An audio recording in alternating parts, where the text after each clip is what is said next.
in the in our center or in the center where you work later.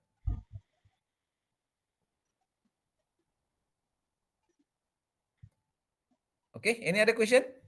Okay, thank you, sir. Second case.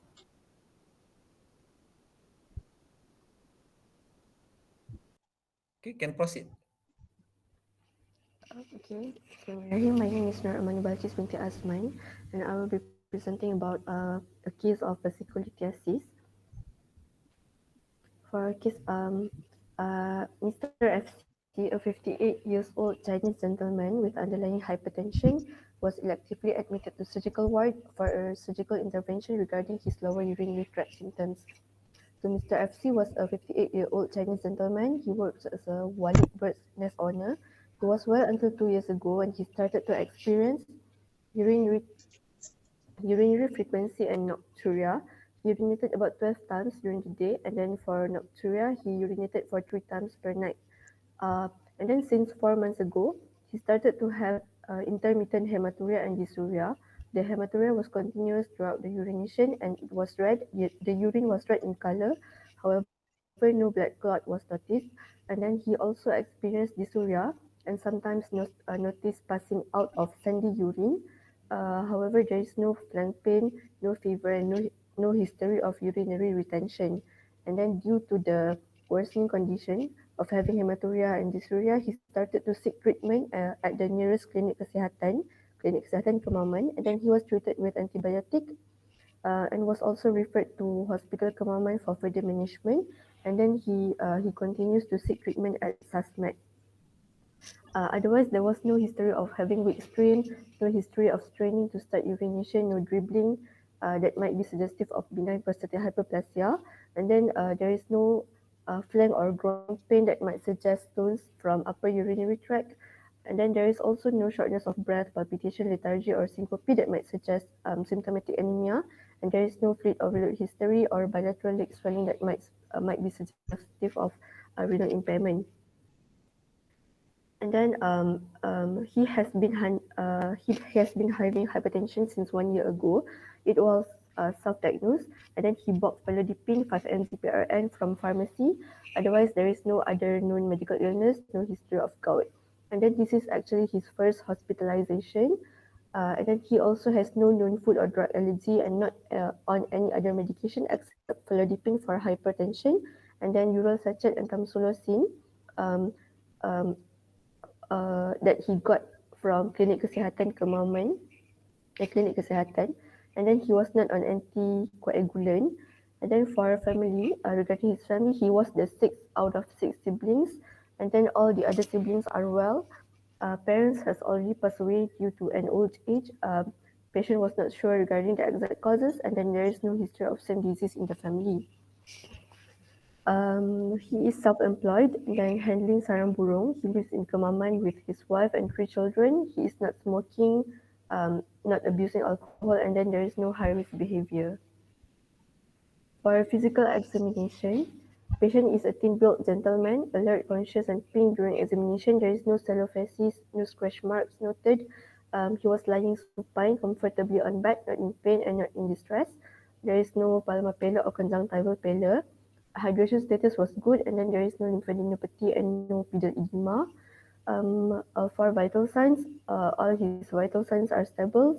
Pain score was 0, blood pressure was normal, um, and then for abdominal examination on inspection, the abdomen was flat and moved with respiration. There is no dilated veins, no visible peristalsis, no scars, no hernia. On palpation, the abdomen is soft and non-tender. And then there is no organomegaly. Kidneys were not palatable, and then renal punch was negative. On percussion, there is a negative shifting dullness. On auscultation, bowel sound was heard, no renal bruit and no aortic bruit. And on parietal examination, there is no evidence like no signs of prostatic enlargement. And then there is no mass palpable from the parietal examination. And then investigation for lab investigation, um, patient's hemoglobin was normal within the normal range, and then white blood cell count was not raised. Platelet is also within the normal range. Liver function test was normal. For renal profile, patient's EGFR was actually low, but it improved after operation to 90. And then for urine full examination, microscopic investigation, there is a trace hemoglobin, and then microscopically there is a high number of red blood cell, and then otherwise CRP is normal, calcium is low, uric acid level is normal, and prostate PSA is also normal. And then for imaging, patient has done kidney, ureter, and bladder X-ray, and then there is a multiple bladder stone seen. And for ultrasound of the kidney, ureter, bladder, and prostate, um, the kidney and ureters are both normal. For the bladder, there are multiple calculi seen in the bladder. Actually, there are three stones seen in the bladder, with the largest stone measuring about 2 cm in diameter. And then for prostate, there is actually a cyst seen at the prostate base, measuring 1 × 1.3 × 1.1 centimeter. Otherwise, the prostate is not enlarged, measuring 27 cc in volume, and then there is no free fluid seen. So the prostate cyst might be the risk factor for this patient to develop um, bladder stones. And then so for management, so initially he was managed with tamsulosin, and then ural effervescent powder, as well as tablet cefuroxime to cover for urinary tract infection. And then he was admitted to SASMAC last month for surgical management, vesical lithotripsy, and then to fragment the stones. And then intraoperatively, there is a bifid urethral meatus, in which in this patient there is two urethral opening, and then there is multiple calcification along the urethra, and bladder urethral orifices are identified normal, and then there are three bladder stones, onion ring-like stone, and then fragmented using lithoclast, and then there is a complete clearance of the stones. Post-operatively, patient was well, no active complaints, and then no vomiting, no hematuria, no abdominal pain, and then no dysuria. And then post-operatively, KUB X-ray was repeated, and then there is no stone seen. And then patient was continued on antibiotic, and then for pain management was on tramadol and paracetamol. And then after being monitored, patient was there is only minimal hematuria, no blood clots on urination, and then patient was started on allopurinol, and ural sachet was being continued. Patient was discharged on day 2 of post-operation, and then was given TCA at urology clinic. Mm.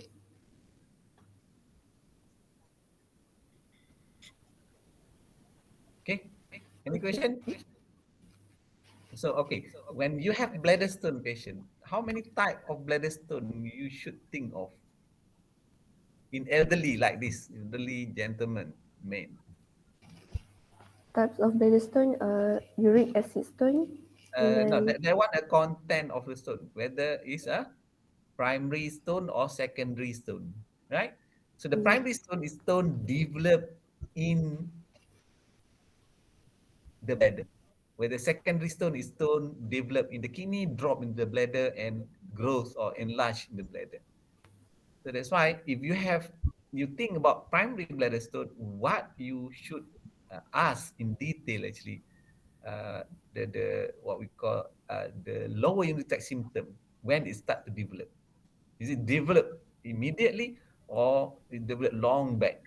Because if patient actually have some degree of lower unit tract symptoms, incomplete voiding, so those things is very important because the residual stone, sorry, the residual urine inside the bladder will cause formation of stone. Okay, that's what I think most likely happen here. So that's why after the surgery, we need to talk about the patient regarding uh, the subsequent management of the lower unit tract symptom. But if like this patient actually borderline, is early 50 or late 50, no specific lower unit tract symptom, we think that the stone actually develop in the kidney, drop in the bladder, and grows in the bladder. So those patients actually not really need a lower unit tract symptom treatment, because the important thing actually is uh, to remove the stone and to go back to the previous cases, nephrolithiasis, which is uh, lifetime modification to prevent supersaturation of urine. Okay. Any other question before we proceed?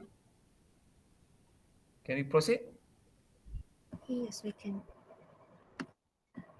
Can we change the link first? Because this link Oh, will we end need to in 10 change the link. minutes. The link. Okay. We need to come out and join again. Um, we have a separate link, a new link, another link, Okay. Okay. second link. Okay. So we come out first, then join back. Next is the blood supply. The artery and the vein are the same, following the same route. So the upper ureter we have renal arteries, middle ureter we have common iliac arteries, and then for distal ureter we have branches from the internal iliac artery. And for innervation, we have innervation from the T11 to L2 innervation, and this is significant for referred pain as well. Okay, next slide. Next is the definition. Okay, definition of urolithiasis is the formation of stones anywhere along the course of urinary tract. So if the stone is in the kidney, then we called it as nephrolithiasis. And once the stone dislodge out from the kidney, then we called it as urolithiasis. It can be in the ureter, it can be in the bladder or urethra.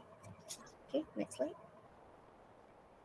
So the epidemiology, okay, worldwide, the stone incident depends on the geographical, climatic, ethnic, dietary, and genetic factors, and the prevalence rate for stone vary from 1 to 20% worldwide, and its prevalence is rising, and primarily affects the working age population. Men present more commonly than women, okay, 10.6% to 7.1%, and females are more likely than males to form struvite stone because of frequent urinary tract infection, and the recurrence rate is up to 50% in 5 years of initial episode of symptomatic urolithiasis. And in Asia, about 1% to 19.1% of the population suffer from urolithiasis, and male again is more common than female, and peak presentation among those middle age in middle age. Next, we have types of stones. So, okay, stones can be classified according to the etiology. We have non-infection stones, infection stones, those from the genetic causes, and those from drug-induced stones. And we and these stones actually have different X-ray characteristics. They can appear radio opaque on X-ray, or they can appear radiolucent in X-ray. It depends on the types of stones. And okay, we're gonna discuss this more after this. Okay, next. So the types of stones. These are the four common types of stone. The most common one is the calcium stone, followed by struvite stone, and then we have uric acid and cystine stone. So these four types, they have different morphology, different pathogenesis, and different clinical features. So calcium stone morphologically appeared as described as mulberry stones covered with sharp projections, and the pathogenesis is the urine itself is because of alkaline urine, and the clinical features is because it can cause symptoms when even when in small size because of the sharp surface. As for struvite stone, the morphology is smooth and dirty white, strongly alkaline urine, and may enlarge rapidly and fill the calyces, which we call as the Stackhorn calculus. And then acid stone, hard, smooth, faceted, and light brown in color. And the pathogenesis is acidic urine, and clinical features in X-ray that appear radiolucent. And cystine stone, usually multiple stones, acid urine, and metabolic origins, and radio opaque cause sulfur content for cystine stone. Okay, next. So this one up here, as you can see, the pie chart, just like I've mentioned, the most common stone is the calcium oxalate stone, because we have another calcium phosphate stone, but calcium oxalate is the most common, followed by the uric acid stone, followed by uric acid stone, and then followed by calcium phosphate stone, and then struvite, and then cystine stone. So for calcium stone, the etiology is because of hypercalciuria, hyperoxaluria, high oxalate, hypomagnesemia, and hypocitrulluria. And the radiology is radio-opaque. And struvite stone, it's comprised of magnesium, ammonium, and phosphate. Um, it can present as renal stenogalcli, as I mentioned, and it's an infection stone. And the etiology is because of recurrent, frequent UTI with urea splitting the bacteria. So the common bacteria is Proteus mirabilis, Saprophyticus, and Klebsiella. And for uric stone, usually in men because of gout and high intake of purine food, and appear radiolucent. And for cystine stone, suspected in patient with a family history of urinary stone, the etiology because of intrinsic metabolic defect causing the failure of the renal tubules to reabsorb cysteine, lysine, ornithine, and arginine. It's more of a involved in metabolic regulation, and it appear radiolucent on X-ray. All right, next slide. So the risk factors we can divide into non-modifiable and modifiable risk factors. So as for non-modifiable, of course, family history of renal stone, cystinuria, which is in autosomal recessive, and enzyme disorder like primary hyperoxaluria and xanthinuria, hot climates prone to dehydration and increase in vitamin D production. So high vitamin D dehydration provide to contribute to the pathogenesis of the increased supersaturation, and supersaturation of the urine prone to develop stone. Same with modifiable. So modifiable condition like primary hyperparathyroidism, so milk alkali syndrome, and renal tubular acidosis and infection. And then drugs induced, like we have acetazolamide, allopurinol, and thiazide diuretics, prolonged immobilization, which can cause a bone resorption, causing the hypercalciuria and hypercalcemia, dietary excess like spinach, tea, cocoa, and chocolate. All of this has a high amount of oxalate, and then medullary sponge, kidney, and obstruction in stasis like underlying urethral stricture or uretropelvic obstruction. So these are the extended table of the risk factor, high risk stone formers. Okay, and okay, next slide. This is the continuation of the previous table as well. Okay, next slide. And these are the some of the drugs that can predispose patient to develop stone. Okay. Next is the pathophysiology. So usually the first step is urine supersaturation. So this urine supersaturation means there is highly concentrated urine because of high amount of uh, mineral salts in the urine. So these mineral salts actually solutes, which which is high as compared to the amount of solvent. So then the urine becomes supersaturated.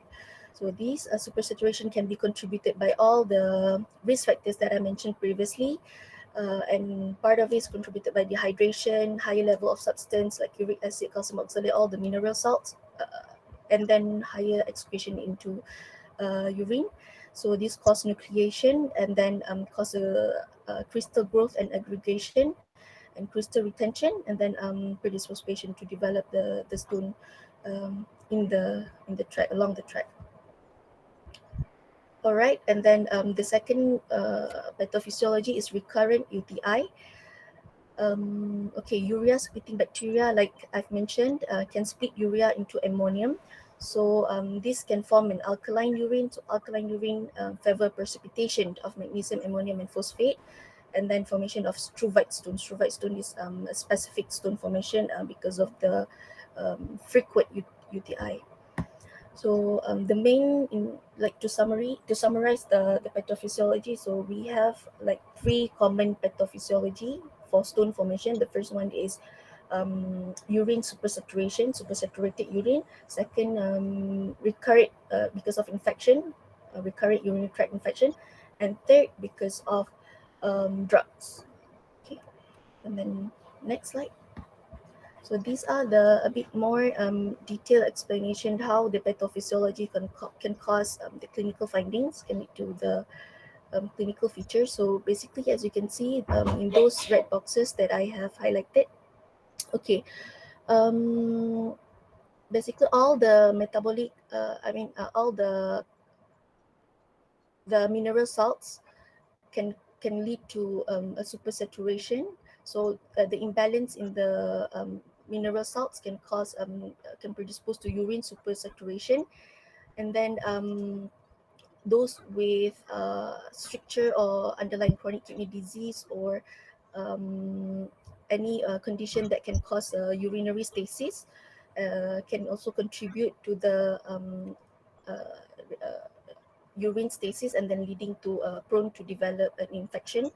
So this, with the presence of low fluid intake, like dehydration I mentioned just now, can lead to the overall increased risk of stone formation. Okay.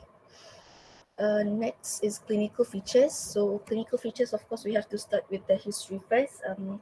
So patient is really asymptomatic. Depends if the if it starts with the renal stones, then usually painless.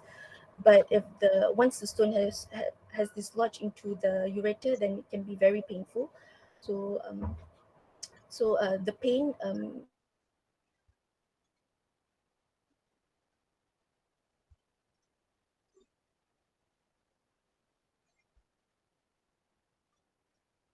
and if the stone in the kidney, so the patient can present with loin or flank pain due to the obstruction at renal calyces. The patient can present with hematuria as well. It can be gross or microscopic, and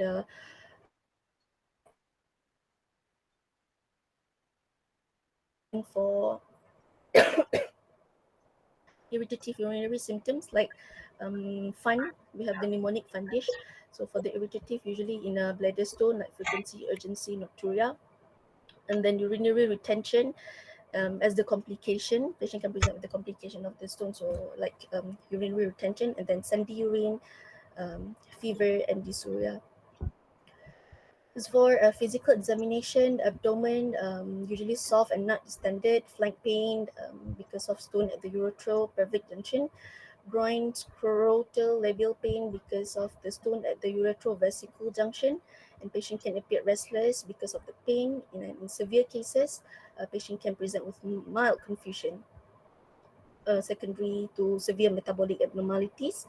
And in pediatric patients, they tend to become irritable, crying, fever, and vomiting.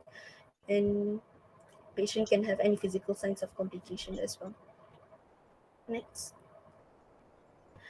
This one is just like I've mentioned, the pain depends on the site where the stone develops. So in renal stone, patient can present with renal colic, continuous hematuria, and then loin pain, secondary infection like UTI, sepsis, and passing out stone.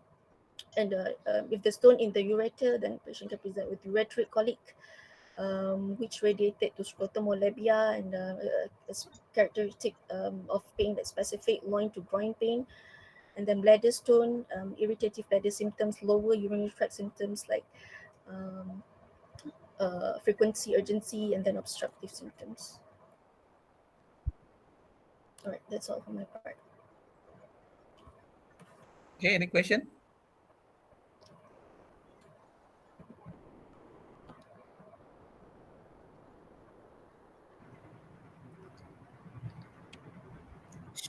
Okay, I think we can proceed with the investigation in urolithiasis. Okay, in approach of investigation in urolithiasis, it is same first is to confirm thus the presence of the stone. If the confirm, and then we need to locate where the stone is located, and then also to evaluate and the complication of the stones to the renal functions or renal morphology. And then we also need to look for any structural disorder of the GUT as local predisposing factors, and also we need to identify any metabolic predisposing factors to the urolithiasis, such as gout or hyperparathyroidism. So investigations in urolithiasis, we can divide it into blood investigation, urine investigation, also imaging modalities. Blood investigations, we can look for FBC, serum calcium, renal profile, serum uric acid, serum parathyroid hormone, CRP, also coagulation profile. Okay, next slide.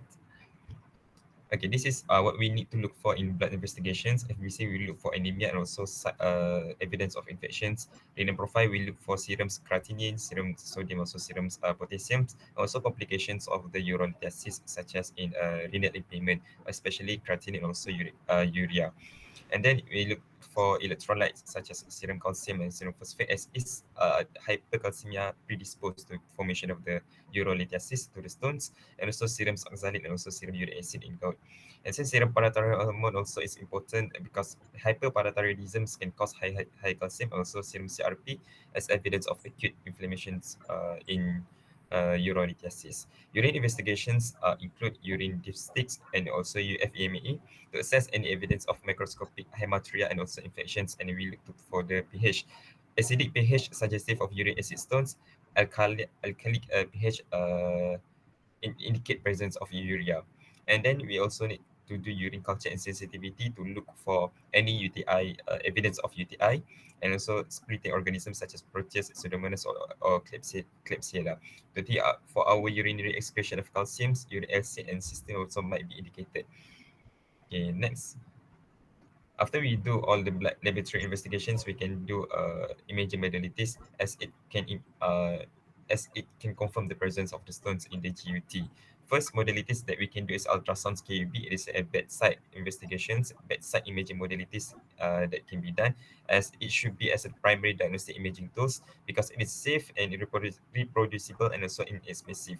Ultrasound KUB, it is to determine the presence of the stones located at any tracts of GUT, either calyces, pelvis, pylourethral, and also vesico-urethral junctions, and ultrasounds with field bladder. You also look for dilatations of the upper urinary tract, such as in hydronephrosis and also pyelonephritis. The features of urolithiasis in ultrasounds of KUB, we can see echogenic foci as the picture above, left above. There is of echogenic foci over the stones and evidence of acoustic shadowings just beneath the foci. And then we also can look for twinkle artifact on color Doppler and also color comet tail artifacts. The sensitivity of ultrasounds to look for urethral stones is 45%, specificity is 94%, but it depending on the experience and the specialty uh, of the of the men who conduct the ultrasounds. However, nearly 75% of calculite less than 3 mm is not visualized. The picture left shows bilateral hydronephrosis, which is dilatation of the pelvis of the kidney, associated with urethral dilatations, especially prominent at the right side. This picture does not define any right or left side of the kidney, but we can see there is urethral calculi at the picture with the small arrow. Next. Other imaging modalities is X-ray of the QB. It is commonly done, not invasive, and readily available. The sensitivity and specificity of QB X-ray is 44 to 77 percent, and more than 90% of urethrolysis or stones in the GUT are radio opaques, which means it's visualized in the radiograph because most of the stones are contain calciums. So it is helpful in differentiating between radiolucent and radio-opaque stones and should be used for comparisons during the follow-ups of the patients. So it can visualize and locate the stones anywhere along the urinary tracts. And if the stone is not visualized, we can proceed with the KUB ultrasound previous imaging modalities. And the pictures left, you can see there is calcifications or radio opacity lesions located at the left lower pole of the renal. So this is a left lower perennial calculus of the X-ray. Okay, other modalities, other features of urethric stones in the KUB radiograph. since I said previously, calcium-containing stones are radiopaque. The stones include calcium oxalate or calcium phosphate, struvite stones, usually opaque, but it can be variables. Pure calcium phosphate cystine stones may be radiopaque compared to soft tissues, although less than calcium-containing calculi. Um, Other stones are not visible in the X-ray of the KUB, or known as radiolucent stones. The stones include uric acid stones or stones predisposed by the medications, such as Indinavi medications, and then also pyometric stones, although may have radiodense rim or center. Other imaging modalities include CT scan of the abdomen, also the pelvis, because most of the stones are opaque in the CT scans. 99% of renal tract calculi are visible on the non-contrast CT scans. The stones include calcium oxalate, struvite, pure calcium phosphate, uric acid, and cystines. However, we need to mention two radiolucent stones in the CT scans, which is medication predisposed stones, which is in protease inhibitor in the navier, and also pyometric stones. In the picture left, it shows that there is dense calculi taking the shape of pelvic calysteal systems at the bilateral kidney, evidenced by the hyperdense lesions in the kidney. Okay, other modalities that we can do is intravenous urography. Intravenous urography is a traditional radiographic study of renal parenchyma, peristyle system, ureters, and also urinary bladder, which these imaging modalities it involve administrations of intravenous contrast. So the sensitivity of IVU is 52% to 85%, while specificity is 97% to 100% to detect the urethral calculi. So it provides a clear outline of the urinary tract systems and also the renal function itself, starting from the filling phase to the excretion phase. It also shows non-opaque stones as a filling defects, but the disadvantages of IVU, it use contrast and need multiple films or X-ray, and it is a longer process. But since we have a non-contrast CT scans, so largely IVU is replaced with CT urography because CT scan is high sensitivity and specificity, as more than 99% of ureteric stones is opaque in the CT scans. As you can see picture at the right picture, this is picture of nephrogram phase when the contrast is fill the kidney itself. Okay, next. Okay, this is ureterogram phase when the contrast is flowing from the kidney into the bladder through the ureter. And as you can see, there is absence of the flow of the contrast at the left kidney. So it shows that there is obstructions located at the left ureter, either at the ureter pelvis or at the kidney itself. And then next. Okay, this also shows that the absence of the flow of the contrast at the left kidney. Okay, next. Okay, this is during the cystogram phase when the bladder is full of the contrast, and as you can see, there is presence of large hyperdense stones located at the left renal pelvis, causing moderate hydronephrosis of the left pelvis, and it is shows it is characterized by delayed contrast media excretions in the IVU. Okay, next. Okay, this is during the post-voiding film of the IVU. Okay, okay, next. We need to consider investigation in special group, especially in pregnant lady and also in children. Why? Because most of the investigation that we did, that I explained earlier, are using uh, apa, ionized radiation such as X-ray, also CT scans, and also IVU using contrast.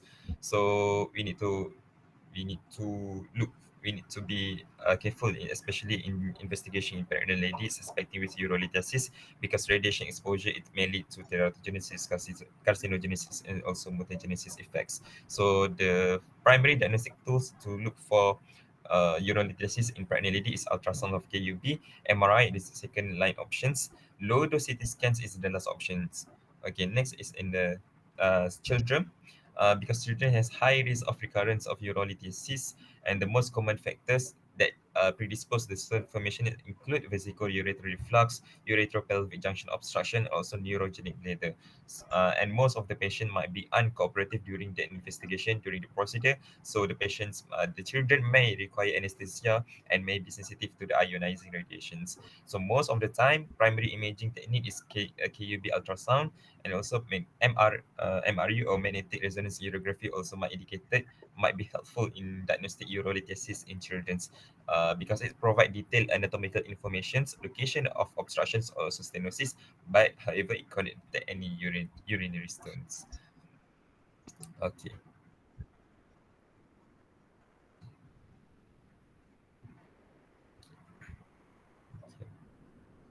we can proceed to the management.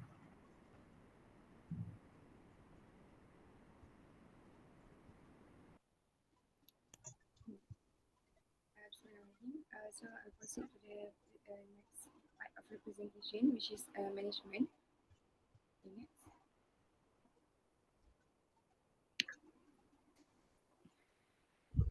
Alright.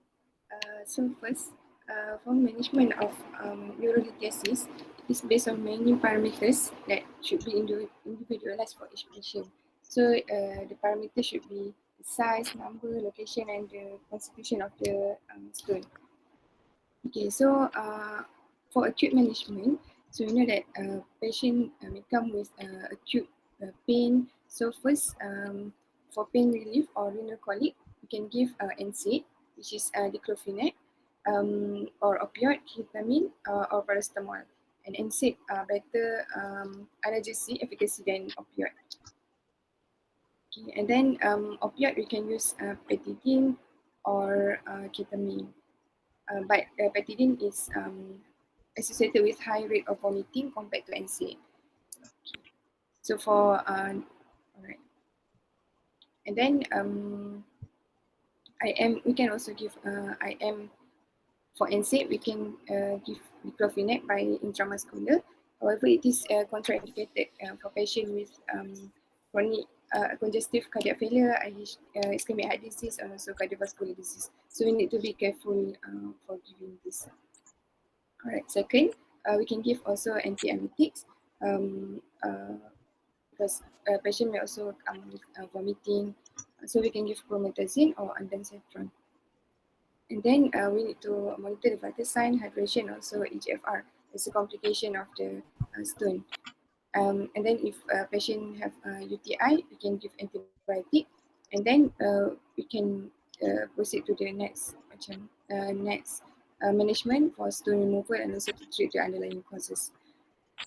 Like we have discussed before, like if a patient come with sepsis or anuria because of obstructive kidney, we need to do decompression. Like we can introduce ureteral stent or nephrostomy tube.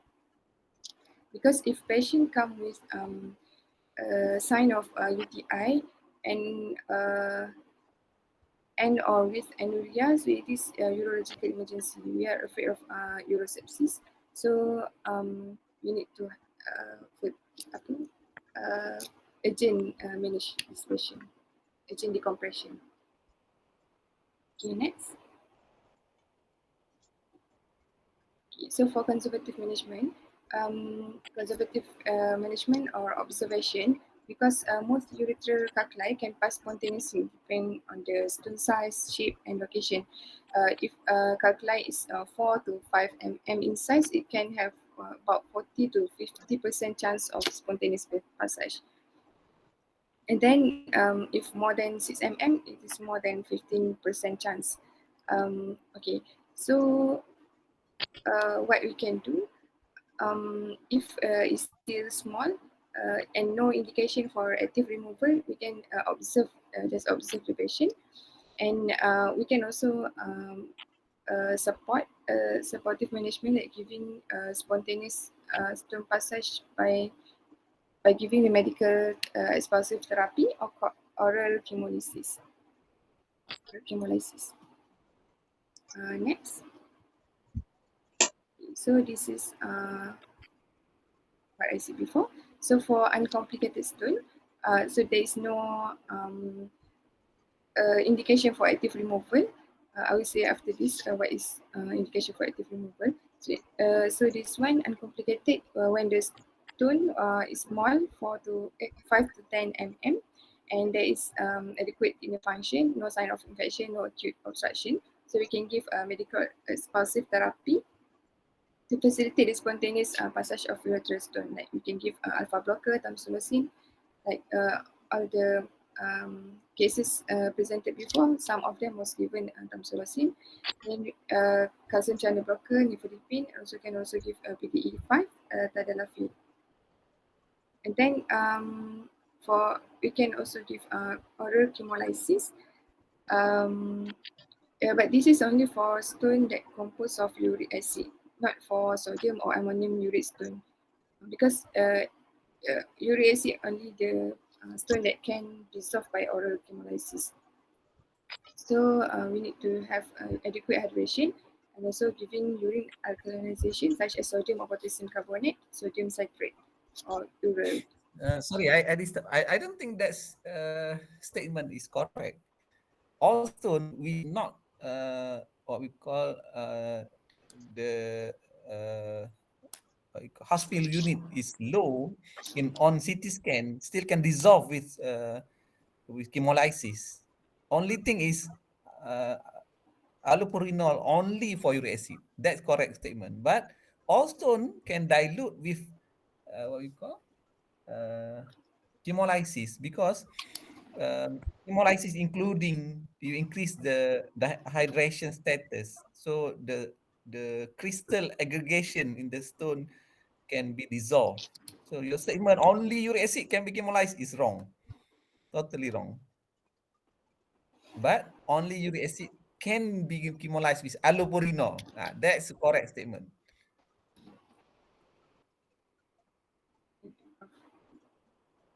Okay. So okay, and then the pH should be adjusted 7 to 7.2, and the patient will need to adjust the dose of alkalizing medication by self-monitoring and also pH monitoring of their urine. And if the case of uric acid obstruction in the collecting system, so oral chemolysis can give a combination with urinary drainage. Okay, next. Okay, so this is for complicated stone, I said before. Okay. For complicated stone, this is the indication for active removal. So first, if patient have symptomatic stone like pain or hematuria, and the pain is persistent, and there is obstruction caused by stone, infection, significant decline in renal function, and then growth stone more than 15 mm, and then others like patient preference, comorbidity, and also social situation of patient. Okay, next. Okay, so what are the treatment modalities? So these are some of the treatment modalities. Next. So first one is pre-operative and post-operative stent. This from what I read from EIU guideline, said that not all operations should be given should introduced by stent pre-operative or post-operative. Like for ureteroscopy and also extracorporeal shock with lithotripsy, they say that it is not necessary. So,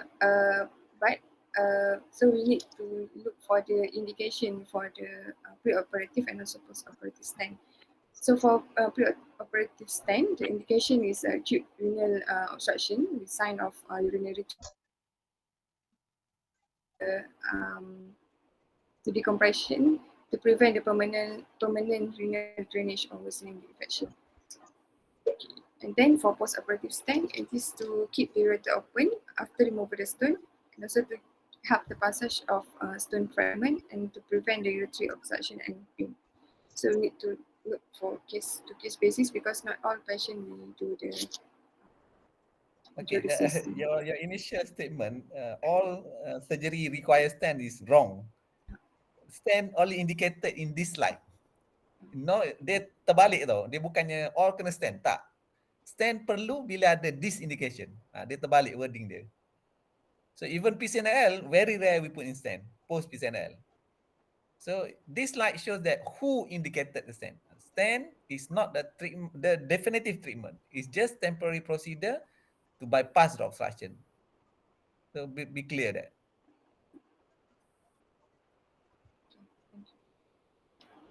Next. Okay, so second is extracorporeal shock with lithotripsy. So this is non-invasive method to destroy the stone by applying the shock wave to shatter the stone. So indication to treat the small or to medium-sized kidney stone and upper ureter stone. Okay, so for contraindication, it is contraindicated in pregnant, obesity, or patient with bleeding metastasis. Okay, and then main limitation to completeness of stone fragmentation, because there might be residual of the stone inside, and then we can also help by introduce a stent or alpha blocker to facilitate the total removal of the stone. So complication include urinary obstruction, UTI, transient hematuria, sepsis, and hemorrhage. Okay. But for the ESWL, the success of ESWL depend on the efficacy of the lithotripsy and also some other factors like the size, location, and also the hardness of stone. Okay, next.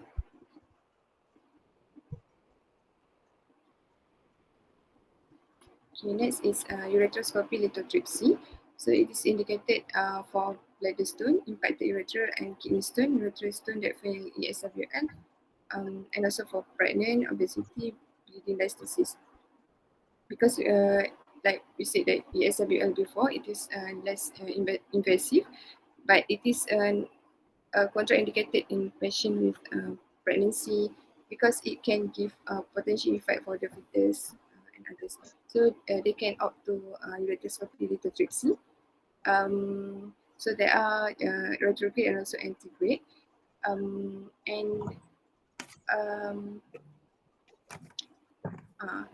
also there is rigid and also flexible. So for flexible, you can access the proximal ureter and also renal pelvic stone. So so the approach for small stone, we can use stone basket or grasping forceps. Okay. They use the dust and go strategies. The stone can be extracted by endoscopic forceps or basket. The only basket that made of nitinol can be used for flexible ureteroscopy.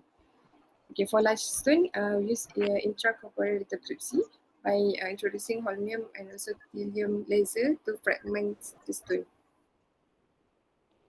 Because so we can use other like other device, energy device laser, and also okay, for lithotripsy we use energy device laser. For lithotripsy, intact removal of stone, and also for lithotripsy, physical force is given to the stone. There is no lithotripsy anymore. I tak perasan pula dia punya small. Ni tak ada ni. Yang ni. Sorry. Saya tunjuk pula. Ni. No, is not available. I don't see. Where is This your is- word lithotripsy? Tak ada pun. Is in the additional. Lithotripsy is not there. What mean lithotripsy is crushing with the forceps? It's for the bladder stone last time we used. It is not for uretery stone.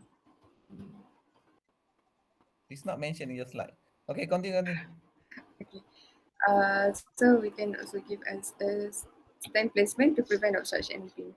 So complication include urethral stent discomfort, UTI, urethral wall injury, sepsis, and urethral avulsion.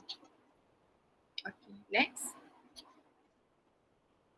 Okay, next is a percutaneous nephrolithotomy, PCNL. This is indicated for large and complex stone, more than 20 mm or second calculi, and if patient fail ESWL and ureteroscopy.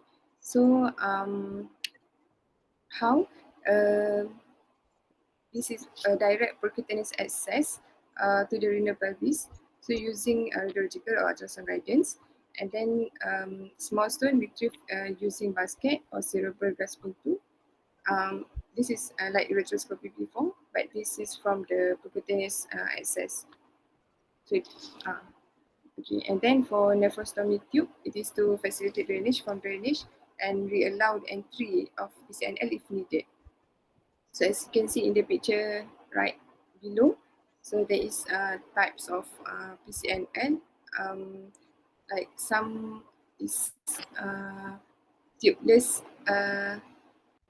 We can see tubeless or totally tubeless in complicated cases. Okay, and then complication, significant bleeding, renal pelvic perforation, hydrothorax, and also infection. Okay.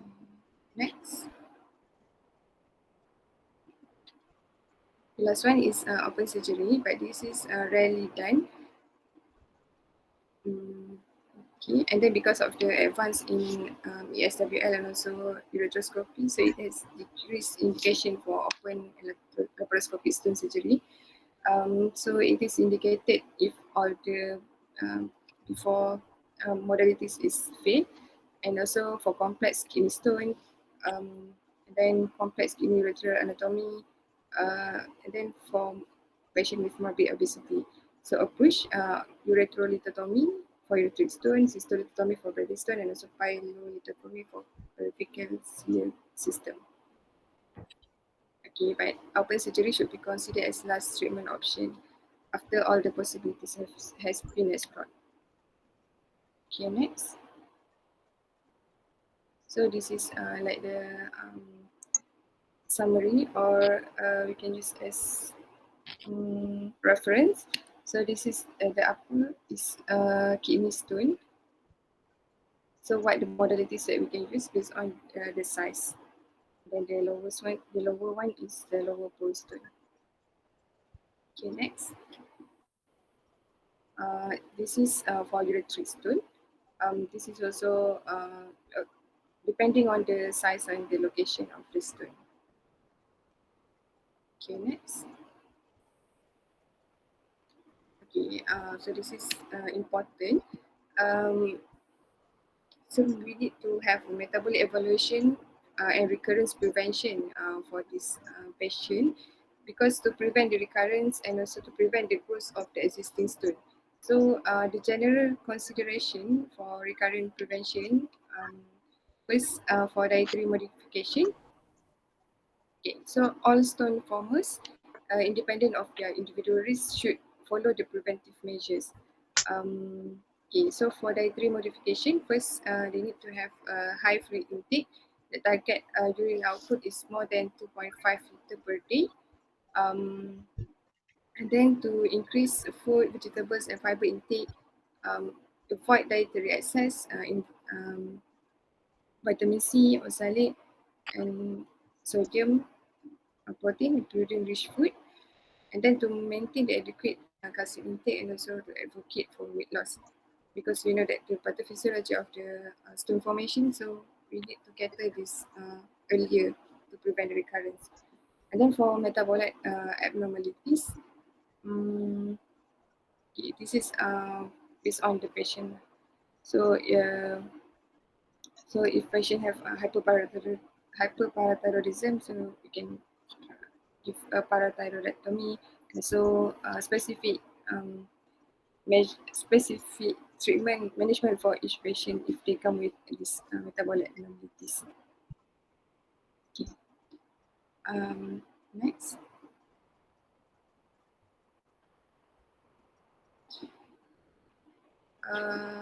Sorry, I forgot to include that this patient should be monitored based on also lab investigation. So they need to have Sorry, one urine. really very small. Another thing is how you know the patient have calcium oxalate stone.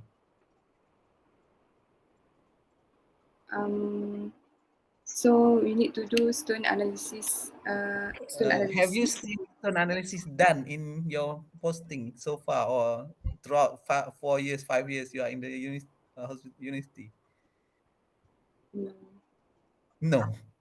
Okay, so this is uh, theoretically in research only.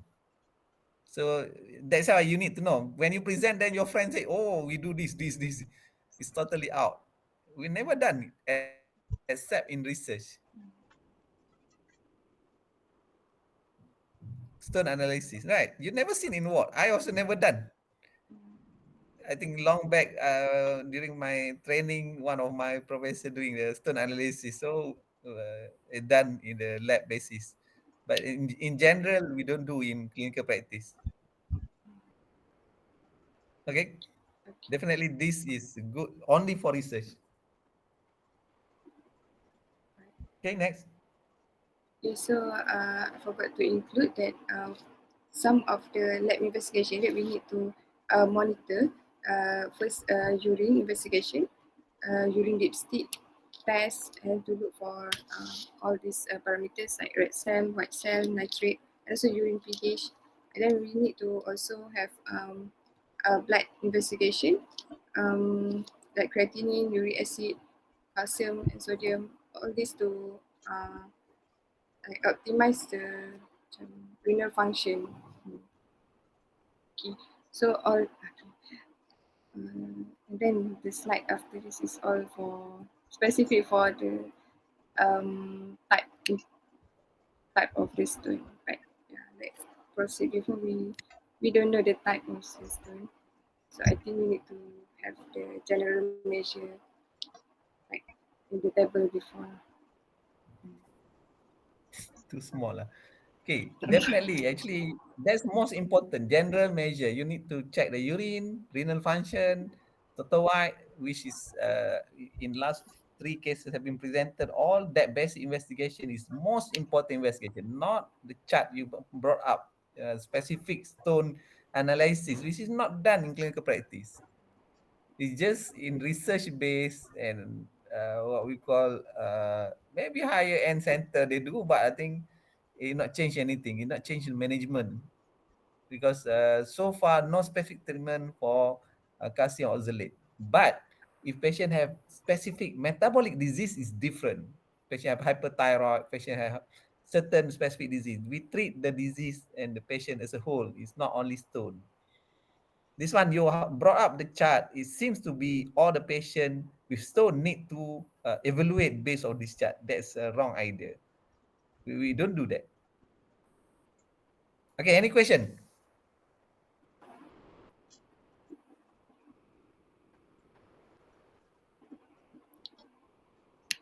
Any question? So far, no question. Okay. Anything else to discuss? Okay, if not, then I think we can end up here. Thank you. Thank you, Assalamualaikum Prof. warahmatullahi wabarakatuh. Welcome. Salam. Thank you, Prof. Thank you, Prof. Okay, Prof.